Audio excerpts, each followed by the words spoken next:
For a while now, fintechs have been the ones to watch in the financial services space.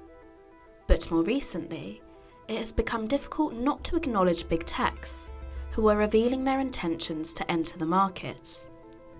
Recent examples include Amazon's launch of a co-branded credit card with Synchrony Financial, Google's announcement that it intends to offer checking accounts in the US in 2020, and Facebook's announcement of Facebook Pay. Big techs are seemingly already armed with a well-rounded package, encompassing both fintech and incumbent advantages. They have brand awareness and deep pockets, yet also benefit from nimble mindsets, technology-centric structures, and cloud-native systems. Data is also a huge advantage for these companies, as well as their ability to harness it.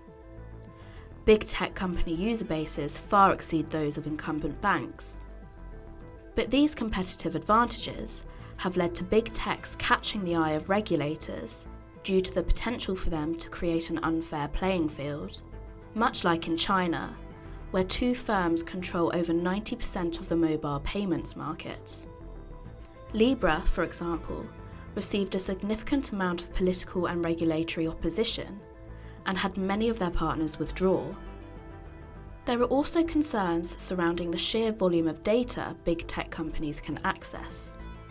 Last year, Facebook was in the firing line over its handling of sensitive user data, while Google Plus social network exposed the personal data of 500,000 users. It remains to be seen if regulators will ever fully support this progression, and if people are ready and willing to provide even more sensitive data to big tech companies given their track records.